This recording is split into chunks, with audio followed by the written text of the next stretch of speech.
Hello, I'm Ken Bentley, and you're listening to The Sirens of Audio. Correct me if I'm wrong, and didn't you die in Doctor Who? I think you killed me. You either killed me or just strangled me to sleep. Yeah, didn't you die? I think you killed me. I think I killed you. Yeah, we've killed each other in many shows. Both of us each killing each other. It's okay. I'm still here. I love killing my wife.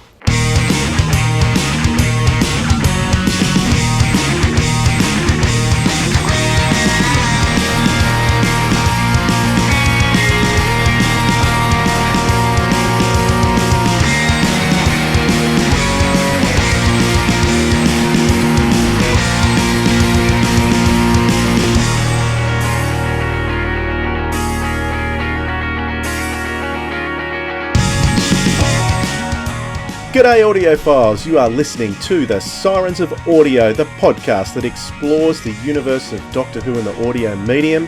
Thank you for listening and thank you for watching if you're watching via YouTube. My name is Dwayne. And my name is Philip. Welcome everyone, it's good to have you here. So, we've gone past that, it feels like a halfway point, doesn't it, 50? So this is episode 51, but we've got to talk about the most recent release from Big Finish and dedicate a bit of time to that. So we're going to be talking with Rob Valentine in this episode, talking about the end of the beginning. Can you believe it's over? No, I can't believe it's over. After all these years. It's been 22 years. I know, and every year, every month for the last 22 years, I've been listening to a new Big Finish audio, so no, I can't believe it's over. Yeah, it's going to be strange, sort of not waiting for it, because that's kind of been my must listen every month. So, yeah. I'm hoping it's actually going to make me not grow so old. So I think one of the things that's been aging me is waiting each month, and each time it drops, I'm another month older. So without these dropping, I'm hoping you'll slow down my life towards those final twilight years. Excellent. So I'll try very hard not to put Rob on the spot like I did last time, Philip. I'm very pleased that he actually came back. Yes, I was surprised he was going to come back after what you did to him last time. If anyone hasn't heard that yet, go back and have a listen to our episode on the Lovecraft invasion. And Rob handled it quite well. He could have had a bit of a snap at me, I think, but he was nice about it. Yeah, so much for leading your guest in with a nice, easy question to start things off. Dwayne just went straight for the jugular. I'll be easier this time. But before we do that, let's jump down that rabbit hole. Oh no!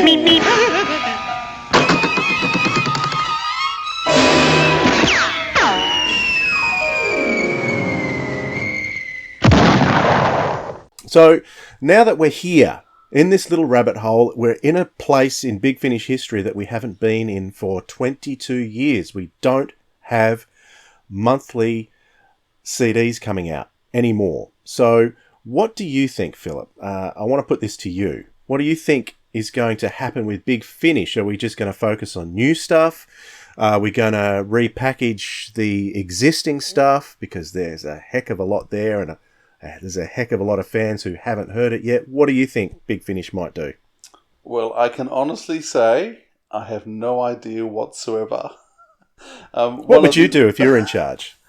You know what? I really don't know. And I think that actually makes me happy. I think I'm actually pleased because I trust that they'll come up with something great because, in the last 22 years, they've not disappointed me. But I've been pondering for quite a while what I would do and what I think they would do. They've talked about each Doctor having their own set.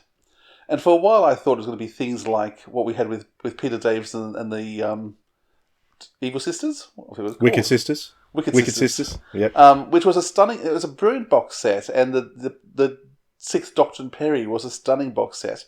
So in my head, I had in my head there'd be box sets like that coming out. But Nick seems to have implied that that's not what they're doing, so I don't know. The Sixth Doctor box set that we do have coming out seems to have an overriding theme all the way through with the 11. Yes. So that's one that we do have. And I'm very glad they've got Constance Clark in there. But so. So maybe that is what they're doing. Maybe it will just be those box sets and there's been a bit of assembling along the way so we don't know that. But certainly if they do those box sets, I'll be very happy. But they've also talked about the fact they'll keep those 4-episode structures, which, I'm not a big fan of. anymore. Certainly when it started, that's what I loved. But in the last 22 years, almost half my life. Well, actually, yes, I won't talk about that. But in that time, I think the format's changed. I think the series format changed very well. So I have been preferring the 1 hour hit stories. I think that's enough time to tell a great story, and then you can have the overriding links between them. I'm excited to find out what's going to happen. I'm surprised we don't know by now. I think they were deliberately waiting for the last monthly to be released, which has happened. So I'm assuming there'll be some sort of press release sometime in the next couple of weeks, because next month's looming.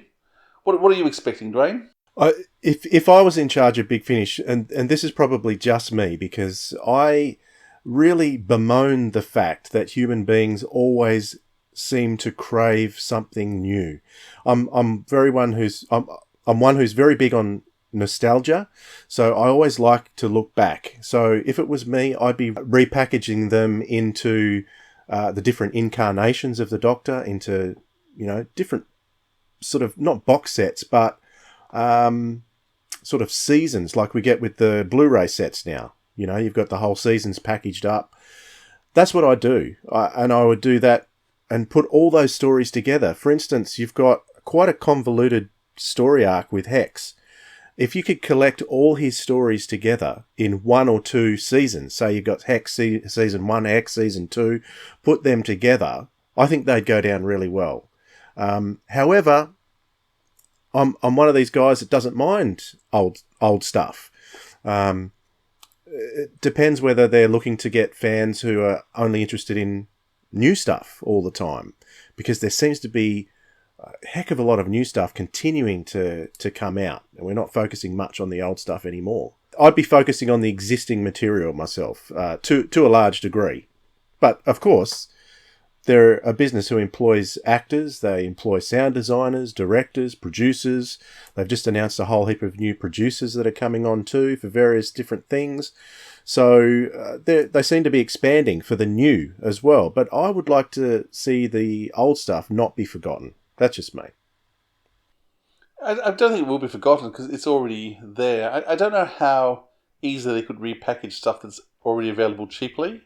I mean, I can see there'd be great value in putting all the Hex stuff together in a nice set, but I'm not sure how much they could charge for that when you can buy most of it already at a reduced price, because it's depending on when it was done before, what number, and lots of us already have it all. But I guess there's so many new people, I guess, who don't know Hex's story.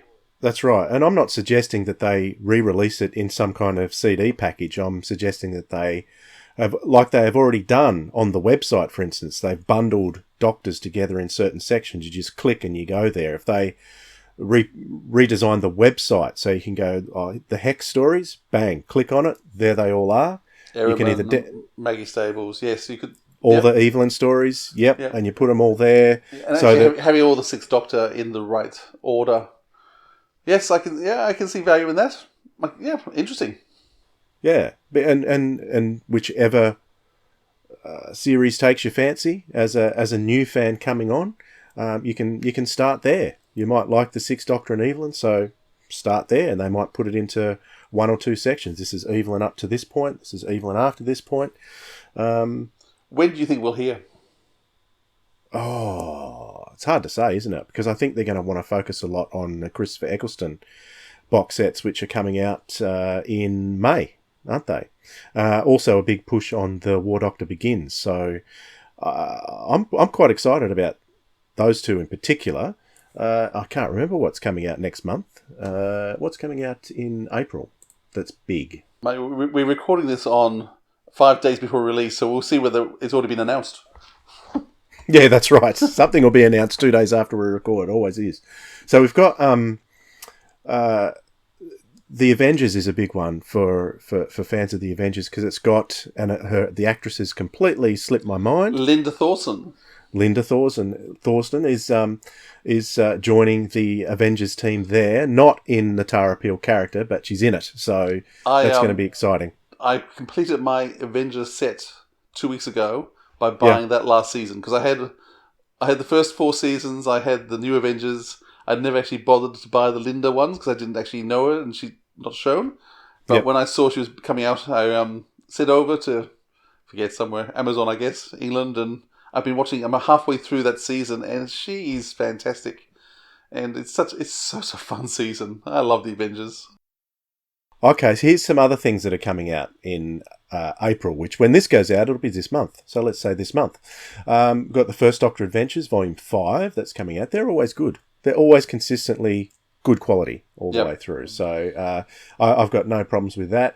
Time Lord Victorious, Echoes of Extinction, that's going to be out. So that's the final one in the Time Lord Victorious series. The Lone Centurion is coming out as well. So that will be interesting to hear. That's a $16.99. So I'm assuming there's only 3 stories in that at that price. So we'll get 3 stories with Rory, the Centurion. We've got Dalek Universes coming out. That's another big one. So you've got a Fourth Doctor prequel. Yes, I think there's a Tom Baker one there too, isn't there? Yep. So you've got the box set with David Tennant with 3 stories in it, and then we've got the Fourth Doctor prequel as well.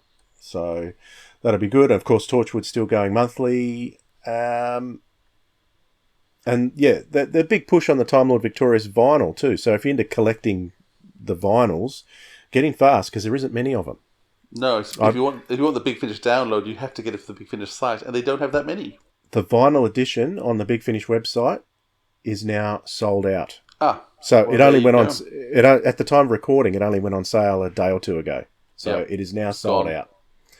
So yeah, there'll be those who can pay I don't know, £500 or so on eBay if they wish. It'll be worth a fortune. Yeah, it will, because it's beautiful coloured vinyl too. There's a red, a red and a blue, so that'll be cool. So that's what's coming up in April. Before Rob comes on and we climb out of this little rabbit hole that we've been thrown ourselves into, what were your thoughts on the end of the beginning? Let's talk about that. Shouldn't I be saying that with Rob here? Should you?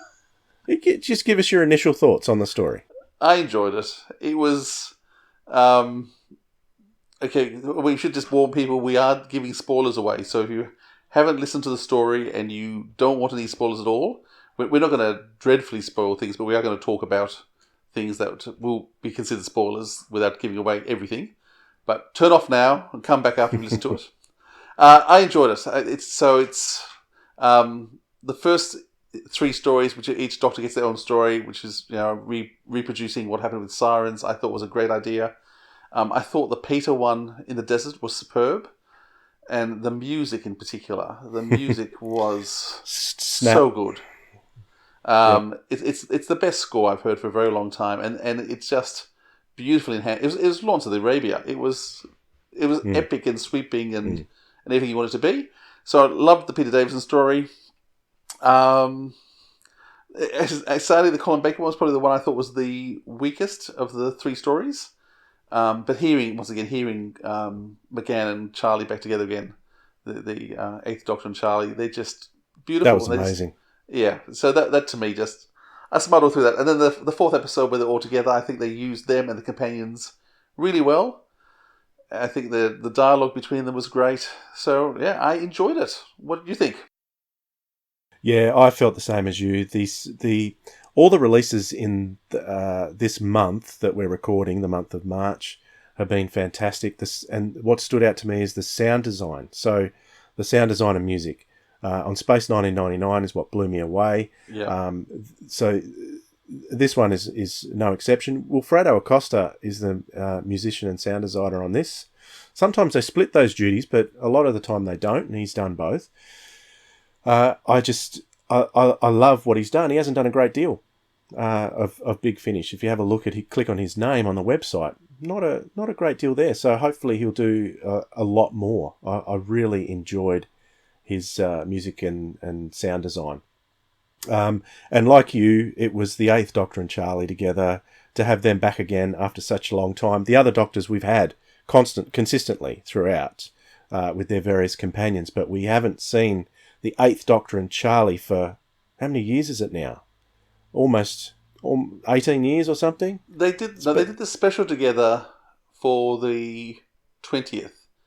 Those two had a story together I'm sure. Yeah. They were one Was that the Legacy of Time? Legacy was of it? Time. They had a story then, and then the time before that would have been the dark one, the with the Master, and for the show's 50th, was it?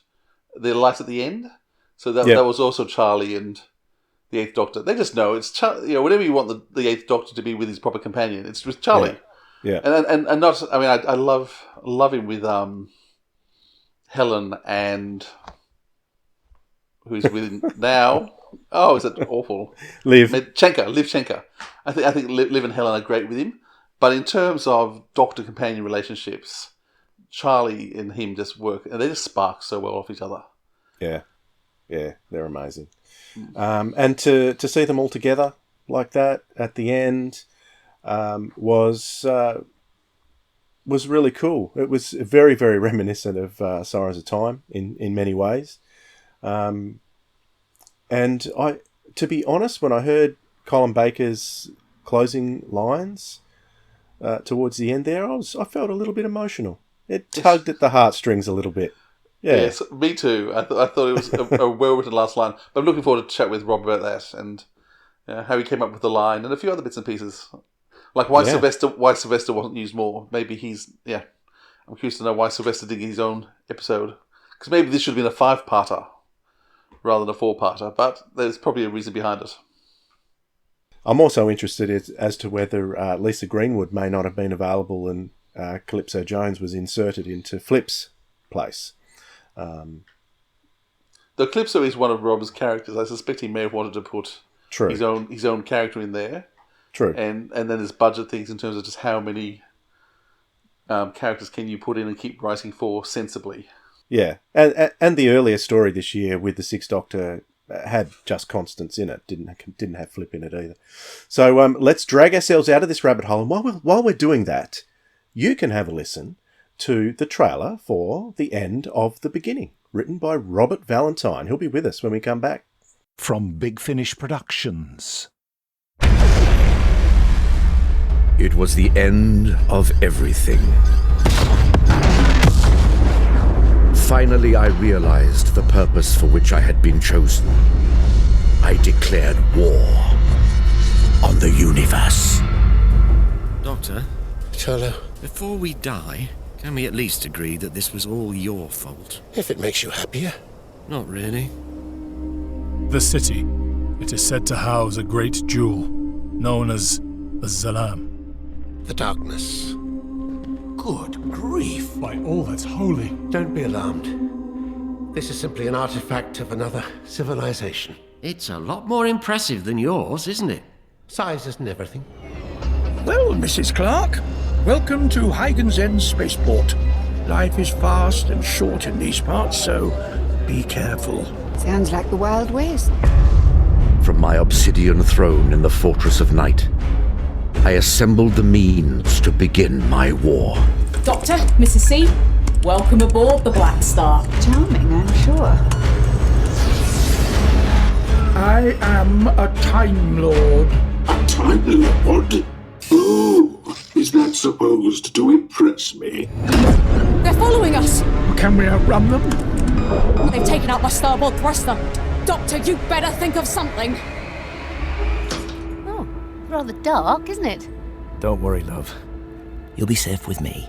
There's a new child of the night in town. Another one like you? When I started selling off my paintings, I thought I was being completely discreet. I should hope so, Highgate. Artists do usually tend to stop painting once they're dead. Oh no. We might very well be standing on all that's left of, The lost moon of Batoya. Doctor. Hello, Doctor. And Charlie, isn't it? You remember Turlo? No, I don't believe we've met. Is that really a future version of you? Indeed it is. Oh, you become awfully, What? tasteful. There is a legend, a prophecy, if you will, of a great unraveling. And it's said to have started here. To me, it sounds more like a weapon. No wonder the ancients hid it. In the wrong hands, it would be a terrible thing. What have you done? Isn't it obvious, my boy? I've started it up! Big Finish. We love stories. Funny thing, time travel, isn't it? So that was a trailer for The End of the Beginning by Robert Valentine, and he is with us right now. G'day, Rob. Thanks for joining us. Hey, g'day. How are you? Very well. Did you feel a big responsibility writing this story for Big Finish, the very last one of the monthly range? Did you know that's what it was, and when you went into it? Oh yeah, I got a to answer the first question, not really. I was kind of really busy at the time with other stuff, and this offer came in, and it was a really cool invitation to do. So it all happened too fast to kind of get too worried about it. But yeah, no, I got given a shopping list of pretty much, we're going to do like the Sirens of Time type structure. And you've got these 3 doctors, and it's going to be 5th Doctor first, 6th second, 8th third, and then they're all together in the last one. So do whatever you like with it, basically. So that was the brief. It was basically, it's the end of the range, so we're going to go back to Sirens of Time and kind of mirror that structure. Did you did you go back and have a close listen to the Sirens of Time to get an understanding of that story before you started this one? Oh yes, I did own it at the time, so it was I hadn't listened to it in years, so yeah, the first thing I did was give Sirens a re-listen just to kind of remind myself of kind of the format and the structure, and kind of think about what stuff do I want to kind of repeat or emulate, and what stuff do I want to kind of just disregard and do something in the spirit of it, but not kind of slavishly mimicking it in any way. So yeah, the first thing I did was give Sirens a re-listen. Have you had a chance to listen to the finished product yet? It's only been out a few days at the time of recording. Yeah, I have. I listened to it on the day it came out. I don't usually do that, but I did this time. And I was really pleased with what Ken Bentley and Wilfredo Acosta had done, especially with the score. I mean, I thought and the sound design. I thought that it was just really impressive, and I loved, and the cast were all great too. But having listened to it, I kind of thought, right, okay, that's it, done. I'm not going to listen to it again because I'm quite bad at listening to my own stuff a lot of the time. It's sometimes I think I've made it for other people, and I'm probably not a good audience for it. So yeah, it's just like it's a bit like not liking the sound of your own voice. It's like, it's also because you can't help but think, you kind of want to go back and keep working on it, and you can't because it's done. So yeah, so I listened to it because I thought it'd be handy to have listened to it, and especially because I've got friends on the cast and stuff. But yeah, so I really enjoyed it. But having listened to it, that might be the last time for a good long while, unless I have to listen to it again for like further research purposes or something like that. Okay, so you were given the brief that you could do whatever you like with these scenarios. What made you choose the ones you did? You got an Arabian Nights type scenario. You've got on a spaceship, and then you've got the good old vampires as well. Yeah, so quite a variety. Yeah, well, I think that once I kind of decided it's going to be 3 kind of separate kind of signature adventures for each of the Doctors, kind of nested in whatever the overarching Time Lordy plot was going to be. Yeah, it was just I had to then think of 3 adventures for each of the Doctors, and with the 5th Doctor, he's kind of visually at least, he's a kind of a Lawrence of Arabia looking type figure anyway. And I think by my TV, I've got the DVD of Lawrence of Arabia kind of just there looking at me. So I kind of thought, actually, because in Sirens he had a World War I story, and I kind of thought it would be fun to write something a bit Lawrence, kind of set in Ottoman Syria before World War I. I wanted to do something in that kind of time and place anyway.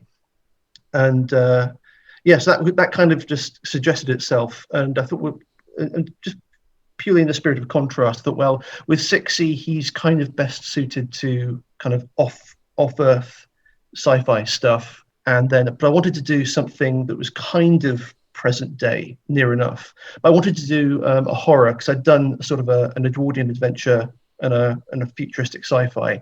The other thing to do is kind of do sort of present day. But originally I wanted to do the 3rd part in 1972 and set it in Highgate Cemetery, have it about the actual real world Highgate vampire case. But after not very much research, I realised that my writer friend Mark Wright had already queered that pitch by doing a 12th Doctor Highgate vampire comic for Doctor Who magazine. So it was like, oh, thanks, Mark. But I thought, no, hang on. I'll still use the Highgate vampire, but I'll set it in the 90s on the day that Sirens of Time came out, so I can. There's something of a 90s kid, I'll indulge in a bit of 90s nostalgia, and basically do a story about kind of not Britpop but Brit art, and kind of ask, what would have happened if Damien Hirst had become a vampire. So that was kind of where that came from. Friends with Mark Wright, yeah. Oh yeah, we've worked on in a writer script editor capacity on some stuff, and it's just he's a lovely guy. And it's just very difficult not to become mates with Mark. He's a good bloke. Yeah, the only reason that struck me was because I think it was him that wrote one of the first vampire stories in the Big Finish range, wasn't it? Wasn't it Project Twilight that he wrote? The Forge, yes, it was. Oh yes, yeah. Yeah, that wasn't on my mind. It's but funny. His Highgate vampire story was. It was. I wanted to do kind of basically Dracula 1972 AD, but because which itself was inspired by the Highgate vampire phenomenon, which was a real thing in the late 60s. So I got as near to doing that as I could without causing too much damage to continuity, I think. Touch wood, but Yeah, there's a nice little reference to the telly movie as well, being in the late 90s too. So that was pretty cool. Yeah, and I didn't want to go too heavy on the kind of the inherent kind of Withnell and I implications of it, but having the Eighth Doctor catching up with a dissolute old friend of his in a North London townhouse was kind of, you can't help but kind of have those bits in there. So that was all kind of swirling around in my head. It was with that one, I kind of wanted it to make it feel like it was one of the early Big Finish stories. I wanted that one to feel like it could have come, straight after Storm Warning or something like that. So rather than having it feel like a later one, it could just a story you could kind of pop in anywhere. Now, with the Sixth Doctor episode, Flight of the Black Star, I had the impression that it was possible that you may have originally written that for Flip, but maybe Lisa Greenwood wasn't available. Was that the case, or was it always written that way, that you're bringing Calypso in? Oh yeah, no, it was the rest of the kind of the shopping list I got was it would be the Fifth Doctor and Turlough, the Sixth Doctor and Constance, and then the Eighth Doctor and Charlie. So I just fancy bringing Calypso back because it was just again for a bit of contrast rather than the conceit of introducing new characters, or in the case of like Highgate, new characters who are treated like old characters, bringing a character from who actually was a continuation character, a bit like they do with Glitz in Dragonfire. So no, I was never able to use Flip. It's a budgetary thing. It was. Yeah. We've got Colin Baker and Miranda Raisin, but just out of continuity, because they meet Calypso at the same time, I had to set it in that period. And having Flip, having Flip in jeopardy, it was just kind of a handy impetus. But yeah, it was always just going to be a Sixie and Mrs. Clark story, whatever. That was kind of the list of ingredients I was given. It's a very Colin Baker trait thing to have him meet people he's met before, or at least say he's met before, as part of the story. So it fitted well with his character and what he always did. Yeah, it's because it's a weird brief when you're asked to do. I mean, it's a pretty unique type of story to be asked to do, but and it also being an anthology thing, you've got to tick certain boxes and also evoke certain spirits, and so rather than doing something too original, part of it is kind of a victory lap type of thing where you want to vaguely evoke other things without feeling like, hopefully, as if you're not repeating yourself. but yeah, so it's a tricky thing, but a fun thing to kind of puzzle through. So bringing Calypso back, partly because I also thought it would just be fun to bring a character back, but treat their backstory as if you would as you would if they were a new character, because you always want to create the illusion of a world beyond the story you're telling. But yes, it just seemed it was a fun thing to do, I thought. So that was the logic of it. Do you know why you weren't able to use Sylvester McCoy for a whole story? Oh, and it's really simple. When I was given the brief, Sylvester was he? I might have heard this wrong or misremembered it, but he was trapped in France. Was he in a chateau or something? He was in France and was never going to be part of the project. But then once the story was all worked out, then I got an email saying with the good news that he was actually available now. So could you find 3 or 4 pages worth of Seventh Doctor to put in somewhere? So that was it. Sylvester was a very, very late addition to the story. But it occurred to me that, well, I'm not going to just, give him a pointless little cameo in the middle somewhere. I'm going to, if the Seventh Doctor's going to be in this, I'm going to put him in the best place for him. So originally, I didn't have him to play with, and he's my Doctor. So, and for all I know, this is like the only chance I'll get to write for him. So it was just an extra little cherry I got given fairly late in the process of being able to include him. It's so good that he was able to do it. It's so good. Yeah, and it was obviously last year was such an unpredictable year. For the longest time, it was going to be purely a 3-Doctor story. But because it was before the scripting process, it was at the end of the treatment process, but before the script process, or somewhere around then, I had to write the end before I'd written anything else. So everything else that came before, I had the ending baked in, because Sylvester's lines had to be recorded, and quite a significant time earlier, because they were going to be lines he was going to be recording whilst he was actually on a proper production block for another story entirely. So I had the last 4 pages before I'd written anything else at all. So that was kind of another piece of the puzzle that you kind of have to contend with when you're doing this nature of beast in these kind of circumstances. Recording remotely during a needlessly prolonged pandemic. Were you there for the recording sessions remotely?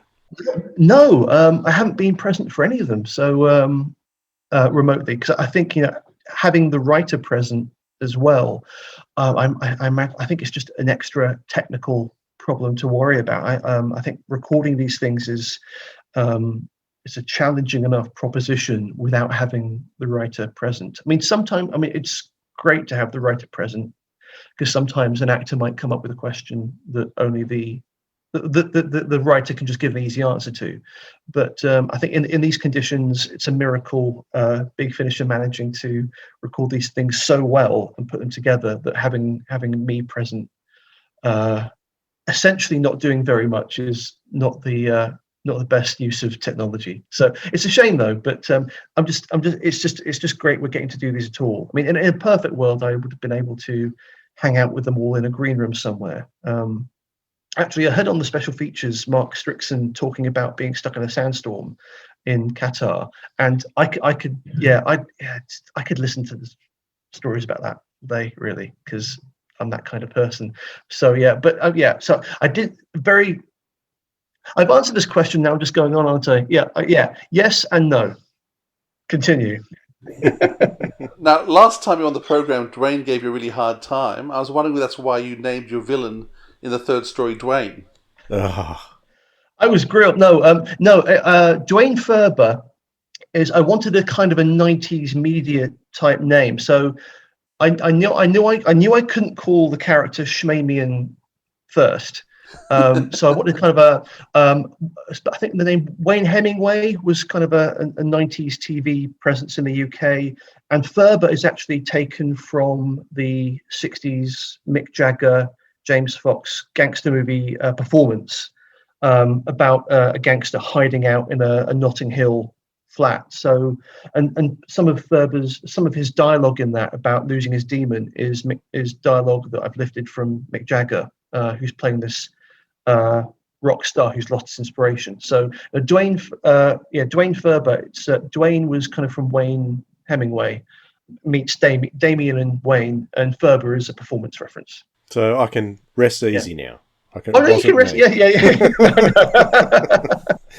Oh yeah. No, it's the other fun thing about doing this story is all the little, just all the little Easter eggs and stuff. That's the other reason I don't like re-listening to things, is because I'm a writer who I always want another sweep at things, and listening to it through. I mean, I'm very happy with the finished product, but you hear things that little details I kind of, I could have put something else in there, or I missed an opportunity there to do something else. But I had fun with it. But with one more draft, maybe I could have rested easy, but probably not. I think I'll never be happy with it. But no, it's nothing to do with you, Dwayne. Nothing at all. Philip, was there anything else you wanted to ask about the end of the beginning? It was just in terms of, it was a Gallifrey ending without being on Gallifrey. So was it? I mean, once again, you've obviously looked at the structure of Sirens. You've lifted some really good things from that. You've added to it a lot. What was your decision in terms of bringing in a Time Lord? It was another Colin Baker thing, actually. Time Lord we've never heard of suddenly becomes featured. What was the decision in terms of not setting it on Gallifrey, but giving you a Gallifrey feel? Well, I think that really kind of the answer's in the question, in that to honour Sirens of Time, it had to be that kind of threat.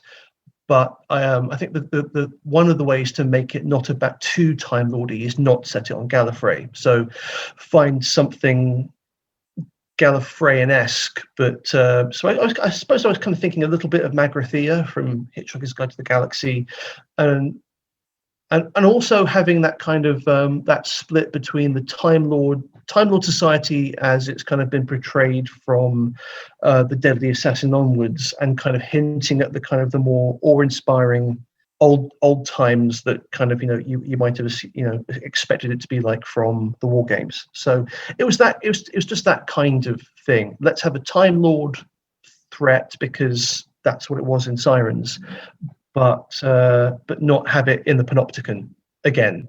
So that was kind of the thinking about it. And just having one of the Doctor's teachers was just a way of making the ultimate antagonist someone who all the Doctors had in common, really. So it was kind of it was a handy catch-all. But the funny thing about all those kind of decisions is that I can't remember what time. 2020 was a blur, and I can't remember what month it was I wrote this in. But it's one of those things. If I'd been given the gig a month earlier or a month later, I'd have come up with different ideas entirely. So it's kind of like it's what brief are you given, and at what point are you given it? Because that's the kind of the crazy thing, is that different ideas occur to you at different times. And if I'd written this later in the summer or in the autumn or whatever, it would have been different again, and I don't know what it would have been. Which is interesting, but this is kind of, those are the ideas that coalesced at the time and came out, during that short period when I actually wrote it. It was really great that you were given companions to work with. I mean, Sirens only has the Doctors by themselves. What I was very impressed with was the fact that each Doctor and companion have their own very distinct voices, and you had half an hour and you captured the voices really well. Actually, superbly. I mean, particularly, I think Gray and I were saying before, the Eighth Doctor and Charlie, they just sparked immediately. It's part it's the performance, part it's two actors who just know each other, but the dialogue you gave them just was perfect and just captured them. I thought Turlo and the Fifth, so it was just lovely to have this amazing dialogue and just the way you captured all their voices.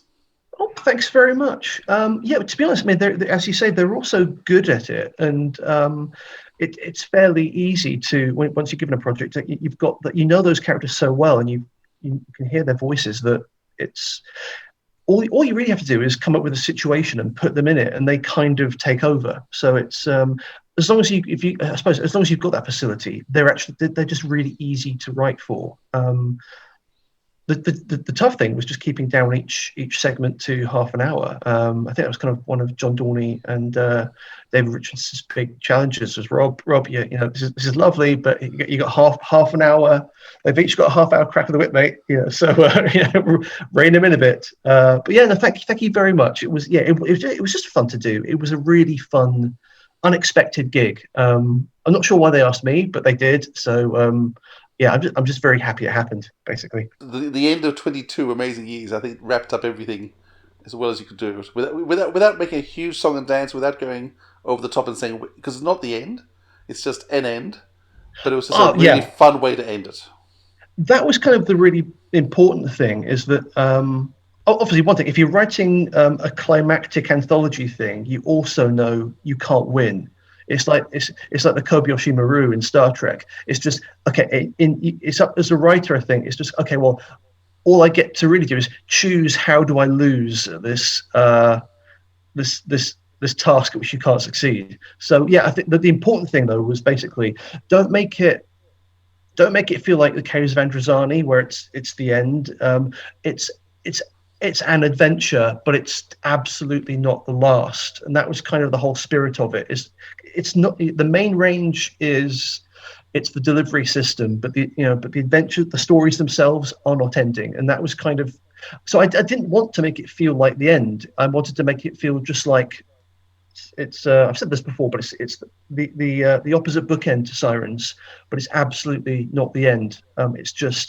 It's a fun set of adventures, and they're all just going to go off their separate ways and continue having them. So that was the important thing from the title down to communicate. And I think that's the one thing I know we've pulled off. So, yeah. Have you been a fan of the monthly range for the entire time? I noticed you said you had Sirens of Time. Have you kept up with it over the years?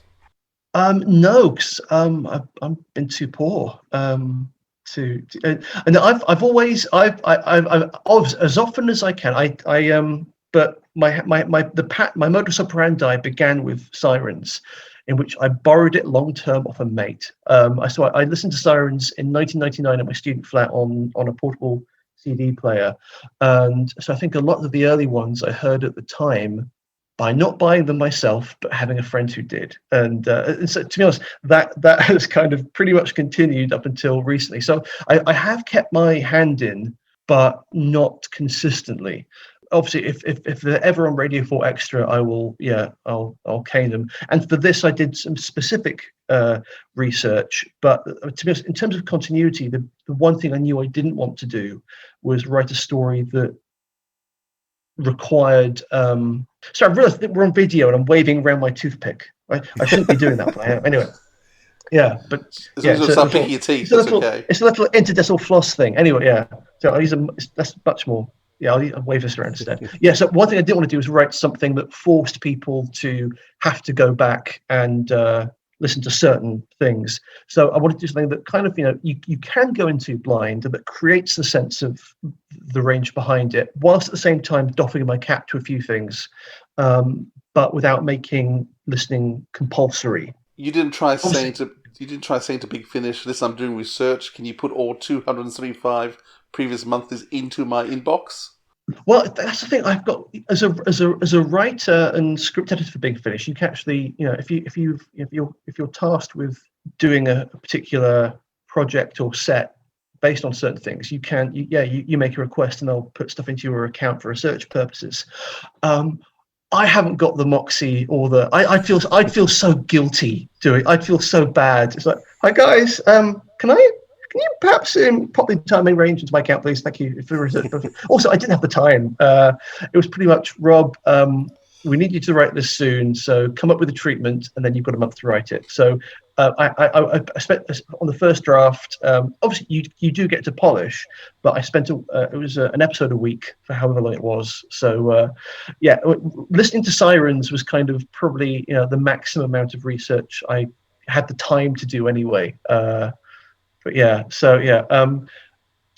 Actually, I wish I'd thought of that, Philip, because they might have said yes, but it wouldn't have been for research purposes. That would have been a cunning ruse to. continue my cheapskate relationship as a Big Finish listener. But Okay, thanks very much for that.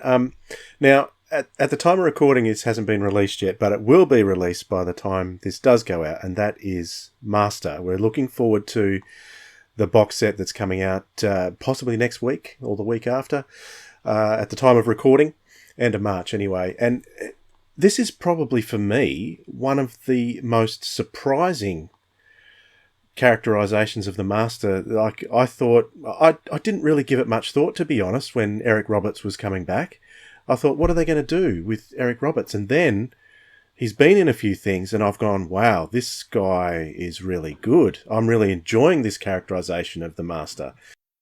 I think our version is the one that was hard to find. I think it's just becoming accessible Our now. version is the best version. Oh, you think, Eric? I don't think that's really Just is. necessarily. It's just one of the great versions. We are so good in that version. I'm such a bad master. How did you get the job of writing one of those episodes? I think it was the second thing I wrote for Big Finish after the Paternoster Gang story I did. So they must have liked that, but I think I was still on probation. I think it was like, okay, well, Gotcha. you did all right on that. We'll try you on this. We'll see. Yeah, I don't know. I think Matt Finn just asked me if I wanted to write the first episode of this Master box set. I immediately said yes. He said it's going to be sort of a cyberpunk, Blade Runner-esque future world, and a scientist is doing some kind of experiments and brings back Eric Roberts, and that was the whole brief. And it was so I just immediately said yes. Again, first research there was I purchased the TV movie on DVD and watched it. I'm not a fan. I'm not a fan who loves it. I find it quite between me and fortunately no one's listening. So between me and you two, I find it quite hard going, the TV movie. But so I watched it just to get a handle on his Master, and I listened to his kind of his first return to Big Finish in the role, and I realised that I kind of thought he's not quite there yet. He hasn't got much screen time, so there's still room to kind of figure out what he is, and so but the story kind of did that.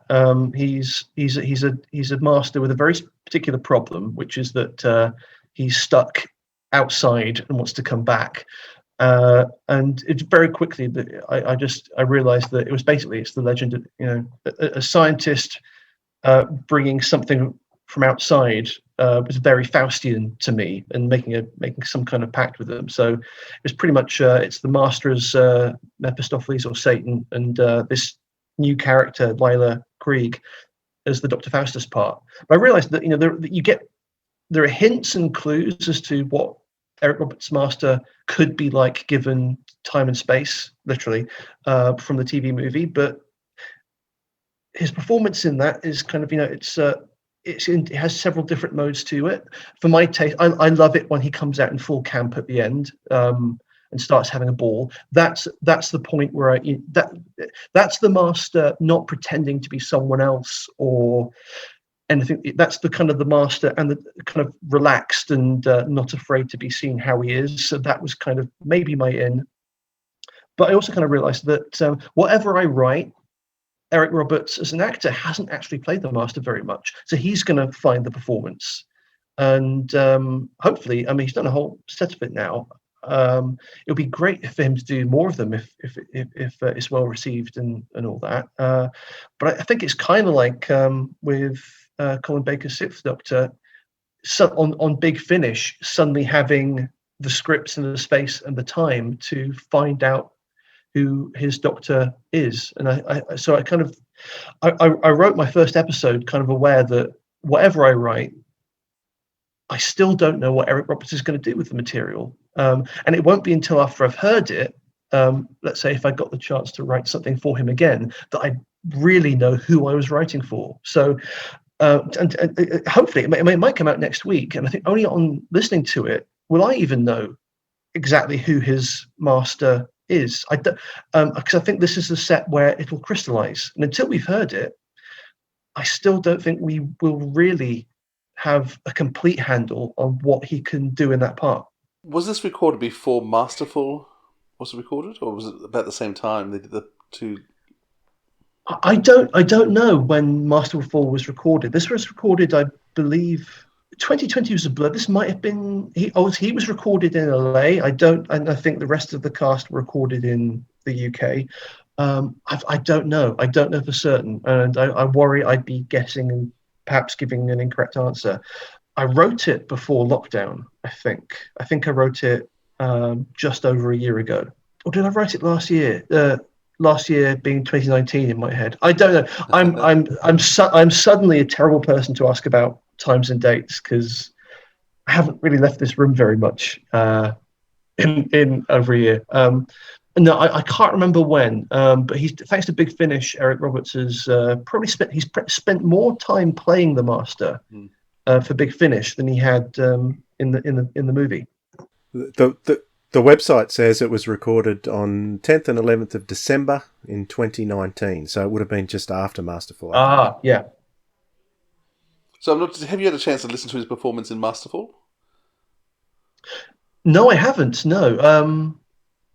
I've listened to... No, I didn't. No, when I was doing my research for writing Faustian, which is my first episode, that hadn't come out. So no, I hadn't. Okay, because that is probably the stand-up performance for me in the Masterful set. I didn't know what to expect from Eric Roberts, and he's so evil, and he has an amazing scene, a couple of amazing scenes with Jeffrey Beavers, and the two of them are standing together, and he does the most revolting, evil stuff to himself because he just hates himself, and the performance is just eking disgust. It was just standout amazing. So I can't wait to hear this box set coming out, actually. That was the fun thing, actually, knowing that you're essentially writing Satan. So just treat it like you're writing Satan, because it's obviously the devil is just archetypal. Knowing that you don't know exactly who you're writing for, because I didn't know what Eric Roberts would bring on the day. Writing in a pure archetype like that gives the actor room to make it whatever they want to make it. So again, I won't really know what this is until I've heard it. Well, I can't wait. So tell us a bit about what else you're doing outside. Are you doing anything outside of Big Finish much? Doing anything for Wireless Theatre? Everything I'm working on at the moment is stuff I can't talk about because I'm kind of in the writing process. I'm adapting a novel for Radio 4 at the moment, which is all I can say about that. I'm working on a podcast series again for a different company that again I can't talk about. I think the only thing I can talk about at the moment is that I script edited the first episode of this new War Doctor Begins series that's coming out. I script edited Matt Fitton's opening episode, and at the moment that's the only thing I can even mention without someone coming around and duffing me up. So yeah, I'm working on stuff, but a lot of it won't be out for a while yet. And even the stuff I have finished, again, I can't talk about yet. But I've got a handful of things that are coming out later this year, and then a bunch of stuff that's coming out next year and the year after. Which you can't talk about. Which I can't talk about. Yeah. Well, let's talk for a minute about something that you can talk about because it's out, which I don't think we mentioned last time, which was Red Moon, which is all available. That was a series I wrote for Wireless, and that came out in 2017-18. But it won the BBC Audio Drama Award for Best Online Audio Drama at the start of February 2019, and it was off the back of that Matt Fitton gave me my first Big Finish job. So I owe that little show. I owe that show a lot, but it's just been aired on Radio 4 Extra, which is the online Radio 4 drama channel on the Seventh Dimension, which is presented by Nick Briggs. Funny enough, so yeah, that's an alternative history Cold War thriller set in a parallel 1979, and it's all about the idea of what would have happened if Russia had got to the moon first, and the premise being that if Russia had put the first man on the moon, then America wouldn't have let the space race end there, and they'd have shoved the goalposts a bit and made it into a moon-based race. So by 1979, you've got American and Soviet moon bases with nuclear missiles pointed at the Earth, and so it's a kind of a Len Dayton-y, Callan-esque, grubby British political conspiracy thriller. So with a quite a fun little Doctor Who reference in episode 2, which I won't spoil, but it was kind of prescient in that it actually did get me my first Big Finish gig. Yeah, awesome. So anyone who wants to hear that could just do a search for Red Moon at the Wireless Theatre Company. Is that the best way to find it? Yeah, that's the best way to find it. I think it's still on BBC Sounds, but Wireless Theatre, it's up there in perpetuity. It won't get pulled down anytime soon. Awesome. Thanks so much for coming back and having a chat with us and taking time out of your day. It's been a pleasure to talk to you again. Thank you. Hey, no, thanks very, very much. And I hope to speak to you again next time. Looming through the flames with his serpent's eyes and cruel smile, the haunter of my dreams approaches, as I knew he always would. My poor dear child, you really should never have meddled with things you don't understand. From Big Finish Productions, Master. It seems we experienced some kind of temporal distortion on our test run. You mean you affected time? I want to show you something. What? Everything.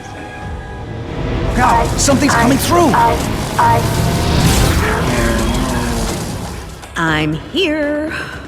Well, this place hasn't seen visitors in a while. If I were her, I'd be ready to kill. I wish you to receive us as friends. I can only imagine how you treat your enemies. I have no enemies, Chancellor. No one would be stupid enough to make an enemy of me. A compact flyer is taking off with 2 people aboard. Okay, different tactic. Targeting engine unit.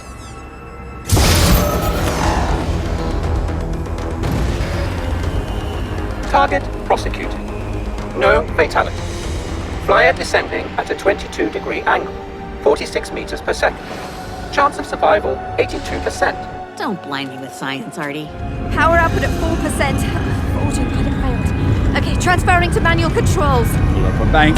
We can't crash there. Big Finish. We love stories. Attention Earth authorities! We have returned. Do not resist. All resistance will be exterminated. I'll have to give them the bad news. Deposition is taken. Daleks! The Daleks are back! Don't worry, Lila. I've met Daleks before, and I can't wait to catch up. So that was the trailer for Master, which will be out by now, but we haven't heard it yet, Philip. I can't wait for this one. This was really the standout performance in Masterful. Yeah, it was.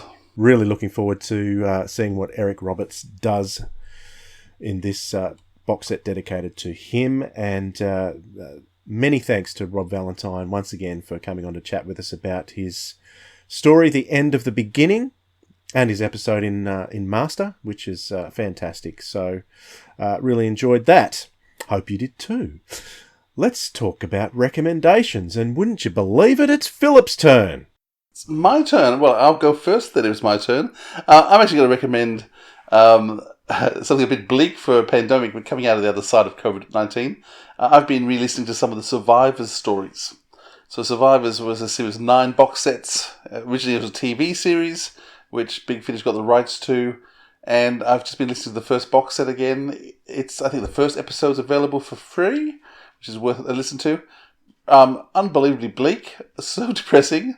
But really well done and just brilliantly performed. So the last box set came out, I think, last year, a while ago now. So I've decided to work my way through all 9 box sets again. So that's what I'm listening to and really enjoying it. What about you, Dwayne? Well, I mentioned it earlier in the episode, but I'll mention it again. Well, first of all, should we just say that Rob Valentine, if you haven't heard Red Moon, go and have a listen to that. I don't know if you've heard that yet, Philip, but it is really good. I haven't. Okay. Yeah, I'll put links for that in the show notes. So, yeah, definitely listen to Red Moon by Rob Valentine, Wireless Theatre Company. But what I really wanted to recommend, which I've mentioned already, is Space 1999, the box set that was released in March. That's Volume 1. So we had the trailer, which was the breakaway... the trailer. We had the first episode, standalone episode, Breakaway. Then Volume 1 is 3 more episodes, and I'm speechless. The sound design just took me right back to the 1970s when I was watching Space 1999 when it was broadcast on telly.